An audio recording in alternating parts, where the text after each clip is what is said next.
Good morning, children.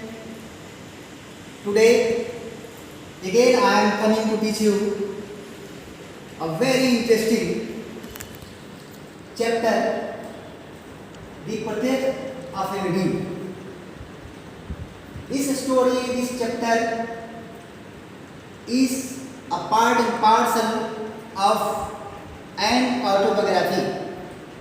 It has been taken from Khushwant Singh's life. Khushwant Singh describes here about his childhood, how he spent his childhood with his again mother, how his grandmother loves him very much, how she was caring, what was the relationship between Khushwant Singh to his grandmother. Here, my dear children, Khushwant Singh is very famous. He is a great novelist. He is also a controversial novelist. He has written so many novels and his novels are all controversial. I am also telling you, Khushwant Singh has written so many novels, stories about India and Pakistan.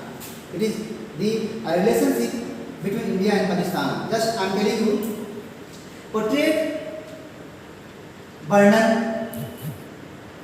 Lady, औरत का वर्णन, यहाँ पर वो अपने दादी का अपनी वर्णन किए हैं. बच्चों, इन पहला लाइन में ही कहते हैं कि my grand mother like everybody's grand mother was an old woman. जैसे सभी की दादी रहती है, दादी मीन्स ओल्ड, वैसे उनकी दादी भी है. She had been old and wrinkled for 30 years that I have known for.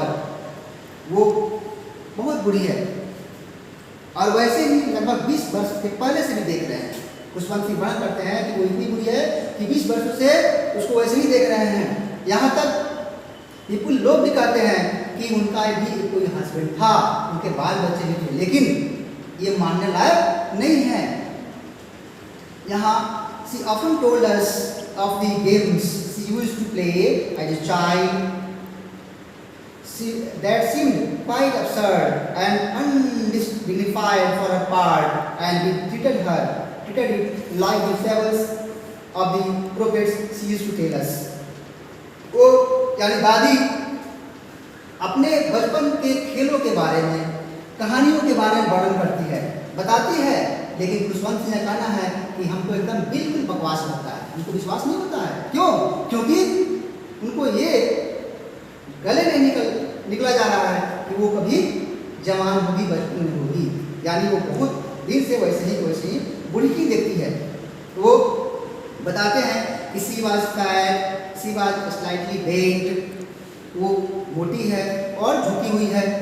उसका चाल के बारे में बताते हैं कि उनकी दादी के एक हाथ जो है, एक हाथ कमर पर हमेशा रहता है और दूसरे हाथ में वो बिट्स ऑफ रोजरी जो माला है वो हमेशा हाथ में रखती है और उनकी अंगुलियां हमेशा उस पर चलते रहती है और उनका होठ हमेशा बोलते रहता है, गुनगुनाते रहता है और वो हमेशा प्रेयर करती है, भगवान का नाम लेती है. ऐसे ही उसका प्रत्येक दिन का वर्णन है और एवरीडे का लाइफ है. कह रहे हैं कि ओल्ड सो टेरिबली, वो बहुत बुरी थी, डरावनी बुरी जिसको बोलते हो कि अब मरे तब मरे, उस तरह की थी और वो लगभग 20 वर्षों से ऐसे ही दिखती है. फिर कह रहे हैं कि my grand mother and I were good friend. उनकी दादी और वो एक अच्छे दोस्त हैं. जब खुशवंत सिंह के माँ और पिताजी शहर में काम करने चले जाते हैं तो उनको यानी खुशवंत सिंह को अपने दादी के पास ही छोड़ देते हैं. उनकी दादी एक अच्छी दोस्त है और इतनी अच्छी दोस्त है कि वो सारे केयर करती है. सुबह अपने नहाती है, उनको भी नहवाती है और नहाने के दरमियान वो भगवान का गीत गाती है, प्रेयर करती है और ये चाहती भी है कि वो खुशवंत सिंह बचपन से ही वो चीज़ें, भगवान का प्रेयर, गीत सब सीख जाए. और उसके बाद वो उनकी दादी उनको स्कूल ले जाती है, सुबह तैयार करके स्कूल ले जाती है. तो साथ में वो कुछ बासी रोटियां, चपाती लेके जाती है. स्कूल खत्म हो जाता है, स्कूल एक मंदिर पर है, वहाँ पर वो बच्चे पढ़ते हैं चौतरा पर, और उसके बाद प्लेटफॉर्म पर पढ़ने के बाद वो भी रामायण गीता का किताब पढ़ती है दादी तब तक, और उसके बाद वहाँ से आते हैं। तो आते समय जब निकलते हैं घर आने के लिए, तो उस समय का परिदृश्य बताया जाता है कि वहाँ बहुत सारे कुत्ते रहते हैं। उन्हीं लोगों के लिए वो रोटियाँ चपाती बासी लेके जाती है और उनको खिलाती है। ये मज़े का दृश्य है। जब वो रोटी फेंकती है खाने के लिए कुत्ते को, तो कुत्ते से आपस में लड़ना शुरू करते हैं और वो दृश्य देखने लायक होता है। उसके बाद खुशवंत सिंह बताते हैं कि वे my parents were comfortably settle in city, तो वो उनके साथ जब सिटी सेटल हो गए तो दादी के साथ कंटिन्यू रहना पड़ा इनको। उसके बाद वो थोड़ा सा बड़े हुए तो उनको गांव छोड़ के शहर जाना पड़ा पढ़ने के लिए। जब शहर पढ़ने गए तो वो मंदिर जाएंगे नहीं, मंदिर छूट गया, मंदिर का स्कूल छूट गया, तो वो घर में ही रहती है। जब घर में रहती है तो उस रहने के दरमियान वो क्या करती है कि कुत्ते को रोटी खिलाने के बजाय एक नया रास्ता निकालती है, और वो बरामदे में बैठ करके शाम का समय जब होता है तो गौरैयों को रोटी खिलाती है। ये परिदृश्य कहते हैं खुशवंत सिंह कि वो रोटियों का टुकड़े में तोड़ती है और तोड़ करके गौरैयों को देती है, छिड़ती है, और गौरैया है इतना प्यार करती है दादी से कि वो कोई उनके माथे पर, कोई कंधा पर, कोई हाथ पर बैठ जाता है, वो डरते नहीं हैं। और वो ये जो चीज़ है अटैचमेंट है, फ्रिक्शन है, अटैचमेंट है, वो दादी को बहुत अच्छा लगता है।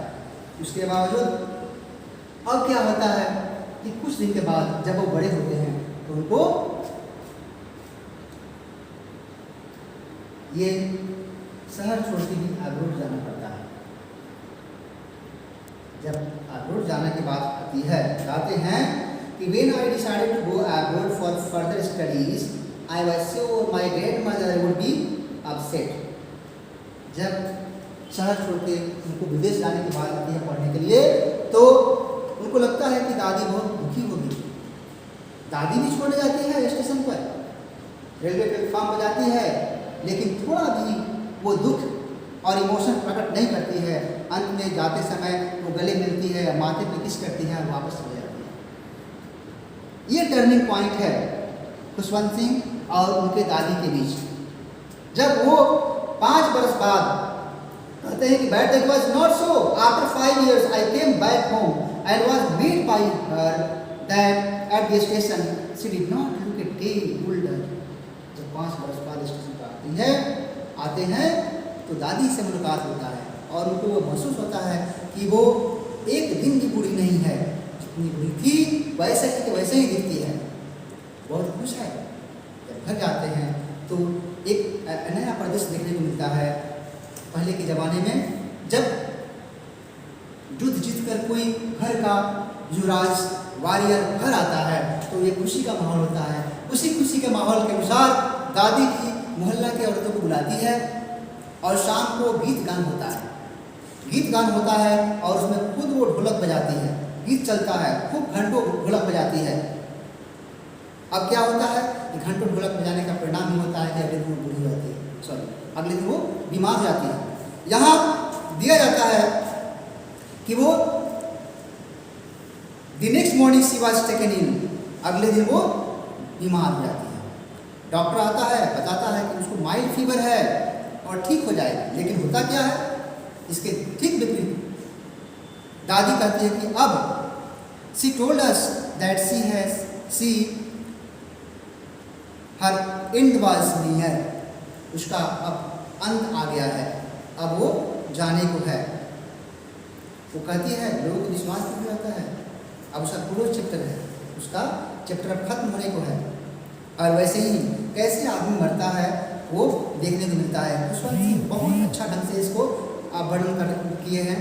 बताते हैं कि धीरे धीरे उसका होठ जो हमेशा भगवान का नाम लेता है, प्रेयर करता है, वो बंद हो जाता है, रुक जाता है, और उसका जो उंगलियां हमेशा बीट पर दौड़ते रहती थी वो रुक जाता है, और रुकने के बाद माला नीचे गिर जाता है, और अंत में शिवास नो वो खत्म हो जाती है। बच्चों जब खुशवंत सिंह की दादी मर जाती है तो एक बहुत मार्मिक दृश्य तुमको देखने को मिलेगा।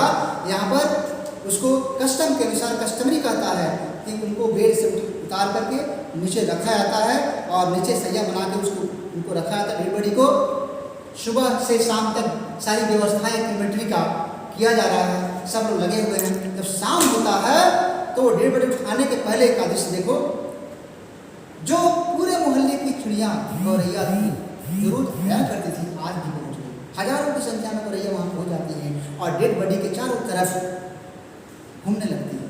पहले का दृश्य था कि वो रोटी खाने के लिए बहुत चाव चाव चाव चाव चर्पिंग करते थे, लेकिन आज एकदम शांत है, बिल्कुल शांत है। वो मार्मिक दृश्य तुमको देखने को मिलेगा कि वो एकदम बिल्कुल शांत है।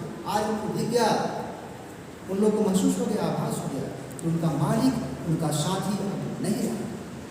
वो गौरैया जो कभी खुशी से खाती है, आज अंत में सभी लोग ये दृश्य देखकर मर्माहत हो जाते हैं। दादी उनकी मरी, ये दुख की बात नहीं थी, लेकिन वो अटैचमेंट मर गया। वो प्यार मोहब्बत, ये रिफ्लेक्शन जो था दादी के और गौरैया के बीच, वो मर गया। वो देखकर लोगों का दिल मर्माहत हो जाता है।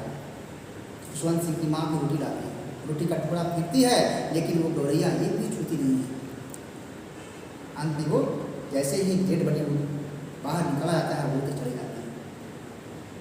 बच्चों, ये खुशवंत सिंह का छोटा सा एग्जाम्पल है। बहुत अच्छे राइटर हैं, उनकी बहुत सारी किताबें बहुत चर्चित रही हैं।